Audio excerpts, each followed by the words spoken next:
आज के वीडियो में हम यहाँ पे डिस्कस करने वाले अजंता फार्मा की स्टॉक को।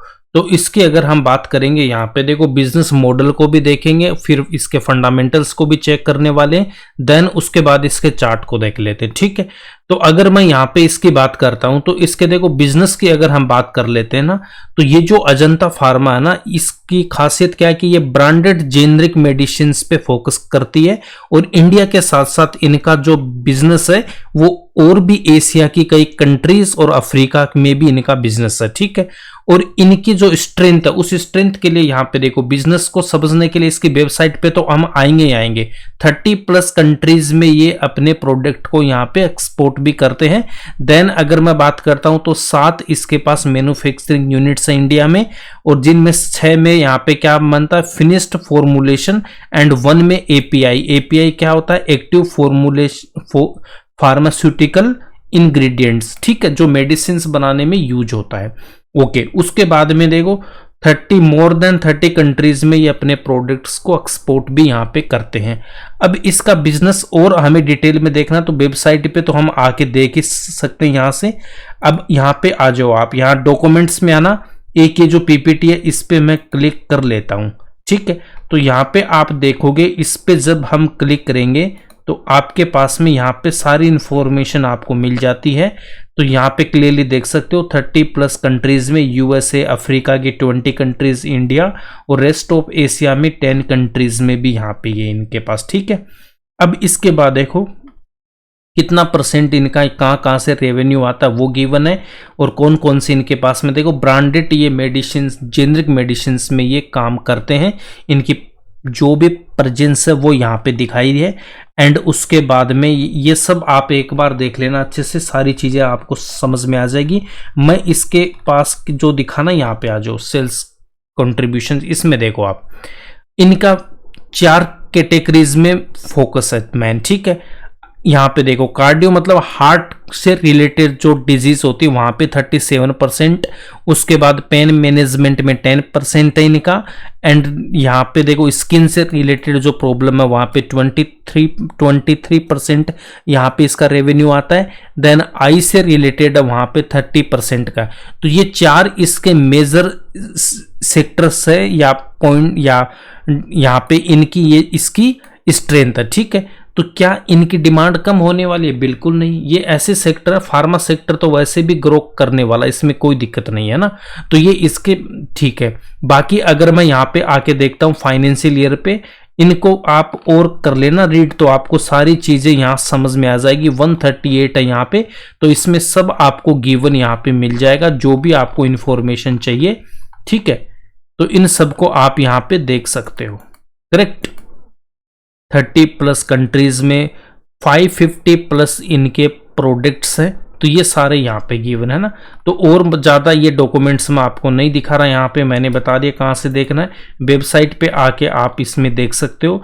बिजनेस वाले में ओवरव्यू पे आओगे, देन यहाँ पे 1 by 1 इंडिया में ब्रांडेड जेनरिक कौन कौन सी अवेलेबल है ये सब आप देख सकते हो। तो यहाँ पे क्लिक करके आपको जो इन्फॉर्मेशन लेनी है वो यहाँ पे मिल जाएगी। तो बिजनेस हमें समझ में आ गया कि इसका शानदार ये है इसका बिजनेस, इसमें कोई दिक्कत नहीं है, ब्रांडेड जेनरिक में ये काम करते हैं। ओके, अब इसके हम यहाँ पे एक बार चार्ट को देख लेते हैं, फंडामेंटल को बाद में चेक करेंगे। देखो ये जो कंपनीज है ना, यहाँ पे एक अच्छी खासी यहाँ रैली आई थी, फिर थोड़ा सा डाउन आया, अगेन एक रैली आती है, उसके बाद यहाँ पे अच्छा खासा डाउन आ जाता है। तो कितना परसेंट आया था लाइफ टाइम हाई से, ये ऑलमोस्ट 60% डाउन आया। तो यही स्टॉक मार्केट है। देखो अगर कोई 60% डाउन स्टॉक है और किसी ने यहाँ पे बाई नहीं किया होगा इस जोन में, किसी को लगा कोई स्टॉक बेकार हो गया है, तो देन जब यहाँ पे रैली आती है तो आप देख सकते हो 130% की तो इंस्टेंट रैली आती है। देन थोड़ा सा कंसोलिडेट फेज होता है, तो यहाँ पे देखो वापस ये डाउन आता है ना। ये देखने में यहाँ पे कितना परसेंट डाउन आ गया था, ऑलमोस्ट 30%। अगर मैं टोटल इस रैली की बात करता हूं तो यहां से ये कितना परसेंटेज का गेन दे दिया था मुझे, 372%, या फिर इससे भी ज्यादा था। ये ऑल टाइम हाई ऑलमोस्ट 400% मुझे गेन दिया था।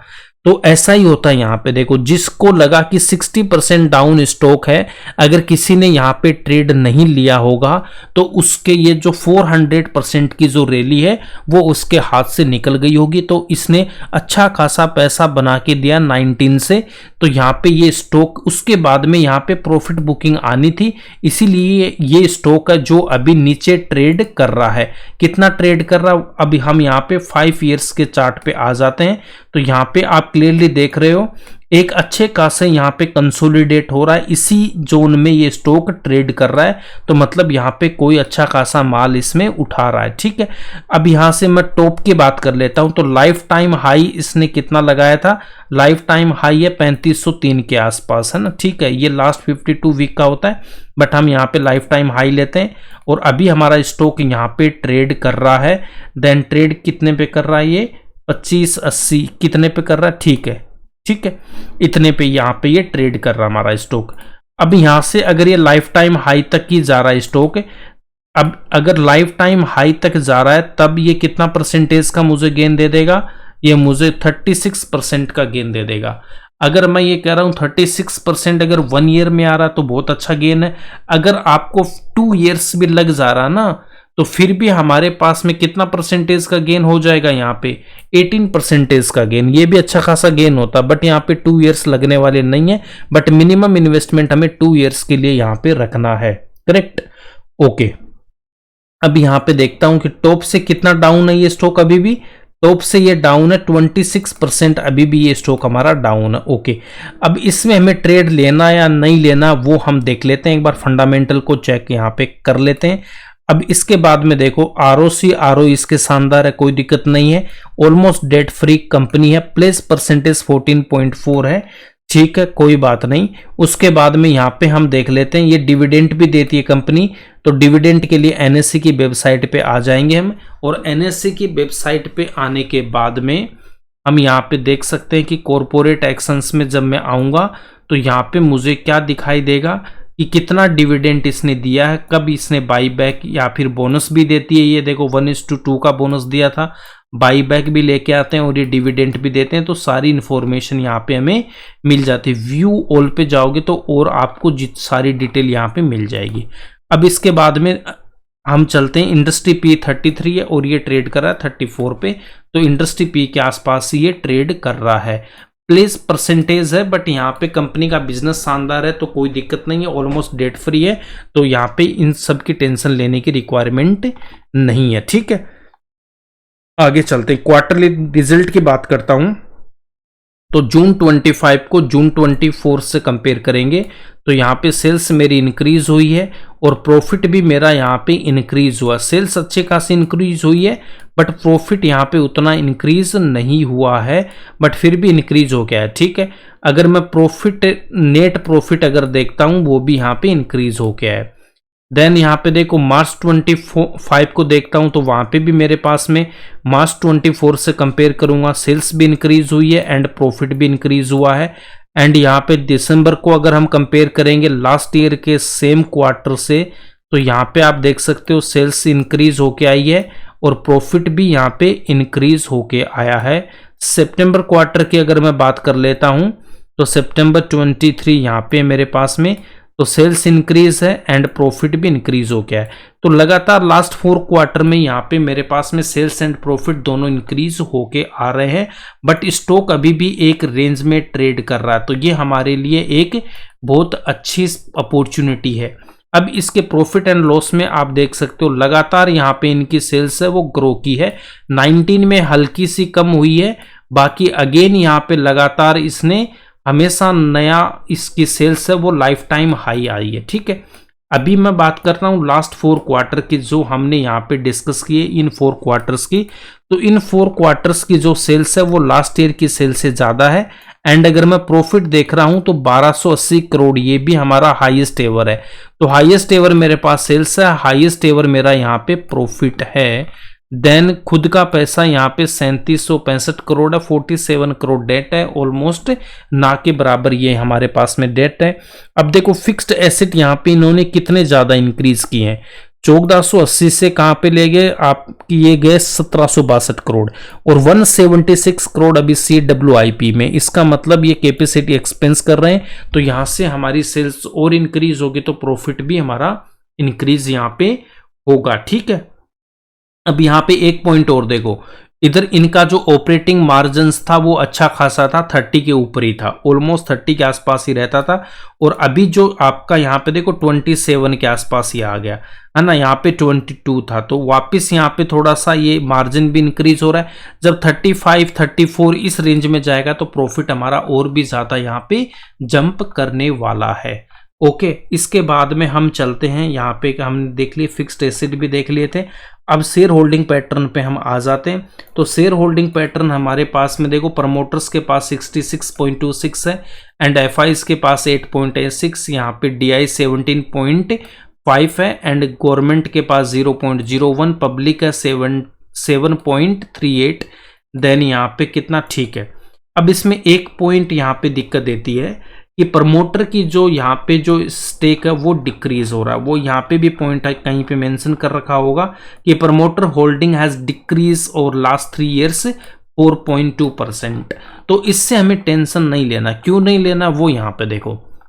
अब देखो पब्लिक क्या होती है, रिटेल इन्वेस्टर वो पब्लिक में यहाँ पे शो होते हैं, ये वीक हैंड्स होते हैं, और ये प्रमोटर्स एफआई डीआईज ये सब हमारे पास क्या होते हैं, स्ट्रॉन्ग हैंड्स होते हैं। तो देखो यहाँ पे इनके पास में 70% था, मैं ईयरली पे आ जाता हूँ, ठीक है, 73 था। अब 73 था तो पब्लिक यहाँ पे कितनी थी, 13% थी, ठीक है। देन यहाँ पे देखो एफआईज के पास 10% था, तो यहां पे जो परसेंटेज कम हुआ तो एफआई एंड डीआई के हाथ में गया है। पब्लिक यहां पे 13 थी, पब्लिक का भी 3% के आसपास स्ट्रॉन्ग हैंड में गया है। तो देखो पब्लिक और यहाँ पे जो प्रमोटर्स है इनका जो भी स्टेक यहाँ पे इन्होंने सेल किया था वो सारा एफआई एंड डीआई ने लिया, इसका मतलब स्ट्रॉन्ग हैंड्स के पास गया है। तो स्ट्रॉन्ग हैंड से स्ट्रॉन्ग हैंड में शेयर यहाँ पे ट्रांसफर हुआ, तो हमें टेंशन नहीं लेना बिल्कुल भी। देन अगेन यहाँ पे इन्होंने वापस अपना स्टेक यहाँ पे सेल किया था, तो यहाँ पे देखो कितना था, 8% था एफआई, 8 से 10 हो गया, 8.6 से 10 हो गया, और यहाँ पे DI 12.29 से 15.52। आप यहाँ पे पब्लिक का देख लो, 8.1 से यहाँ पे 7.9, तो पब्लिक का यहाँ पे कम हुआ है। प्रमोटर ने भी अपना यहाँ पे स्टेक यहाँ पे सेल किया है, तो किसके पास गया है, अगेन स्ट्रॉन्ग हैंड्स के पास गया है। तो जब कंपनी में स्ट्रॉन्ग हैंड से स्ट्रॉन्ग हैंड में जब हमारे पास में ट्रांसफर होता है तो वहां पे टेंशन हमें नहीं लेना चाहिए। अगर ये सारा का सारा माल पब्लिक के पास आता तब हमें वहां पे एक सोचने वाला पॉइंट था, अदरवाइज ऐसा हमें इनमें ऐसे कोई दिक्कत नहीं, ठीक है। तो ये आपको ध्यान में रखना, करेक्ट। तो यहाँ पे देख सकते हो 66.26 एक अच्छा खासा परसेंट होता है, और यहां से वापस इन्होंने अपना स्टेक इंक्रीज करना स्टार्ट कर दिया है, ये भी हमें देखना है। तो प्रमोटर वापस अपना स्टेक इंक्रीज कर रहा है, 66 बहुत अच्छा परसेंटेज होता है। देन अगर यहाँ पे मैं बात करता हूं एफआईज की, तो यहां से वापस इन्होंने अपना स्टेक इंक्रीज किया है, और यहाँ पे इन्होंने सेम ही रखा है, ठीक है, सेम रखा है। इसका मतलब क्या है कि ये भी यहाँ पे सेम रेंज में ना, तो यहाँ पे क्या कर रहा है देखो, यहाँ पे ये भी इसमें कुछ नहीं किया इन्होंने भी। तो इसके बाद में एफआई यहाँ पे और डीआईज ने इंक्रीज किया थोड़ा सा अपना हिस्सा, ठीक है। तो इसका मीनिंग क्या है, ये स्टॉक कभी भी यहां से चलने को तैयार हो सकता है। क्यों होगा, स्ट्रॉन्ग शेयर होल्डिंग पैटर्न है, ठीक है, ऑलमोस्ट डेट फ्री कंपनी है, फिक्स्ड एसेट हाईएस्ट एवर है, रिजर्व भी हाईएस्ट एवर है, प्रॉफिट मेरा हाईएस्ट एवर है, सेल्स हाईएस्ट एवर है। तो यहाँ पे कंपनी ऊपर क्यों नहीं जाएगी, जरूर जाएगी, और ये सेक्टर ग्रोइंग सेक्टर है, इनकी डिमांड हमेशा रहती है। तो ये 36% गेन हमारा 1 ईयर में आ जाएगा, बट फिर भी मैं 2 इयर्स का मिनिमम टाइम लेके यहाँ पे जा रहा हूँ। तो आपको इन्वेस्टमेंट करना है तो मिनिमम 2 इयर्स के लिए करना है, और 3% से ज़्यादा इसमें भी बिल्कुल भी नहीं करोगे। और किसी ने ऑलरेडी टॉप पे बाई कर रखा है तो अगेन यहाँ पे ध्यान रखना, अगर 20% से नीचे आपका ये पोर्टफोलियो में दिखाई दे रहा है तो वहां पे आपको अगेन एक डिफरेंट अकाउंट में आपको 3% और लगा देना है। दोनों ट्रेड अलग अलग अकाउंट में होनी चाहिए, सेम अकाउंट में हम एवरेज नहीं करेंगे, ठीक है। 3% से ज़्यादा पैसा आपको एक ट्रेड में नहीं लगाना, मैक्सिमम 6% हम लगाएंगे कब, जब हमने ऊपर ट्रेड लिया होगा और वहाँ पे 20% डाउन है तब। अगर कोई फ्रेश एंट्री ले रहा है उसको 3% ही लगाना है। यहाँ पे बिल्कुल ही ग्रीडी नहीं होना है, डिसिप्लिन से काम करोगे तो बहुत अच्छा यहाँ पे आपको प्रॉफिट मिलेगा, अदरवाइज यहाँ पे बहुत प्रॉब्लम हो सकती है। ठीक है, तो ये इस पे मेरा व्यू था। बाकी आपको अपनी पूरी स्टडी करने के बाद जो मैंने डॉक्यूमेंट्स बताए एंड वेबसाइट से अपने फाइनेंशियल एडवाइजर से डिस्कस करने के बाद ही आपको इसमें ट्रेड लेनी है। आई होप अगर वीडियो अच्छा लगा तो लाइक करना, शेयर करना, और इस चैनल पे नए हो तो प्लीज़ सब्सक्राइब जरूर करना। मिलते हैं नेक्स्ट वीडियो में एक नए स्टॉक के साथ। Thanks for watching this video.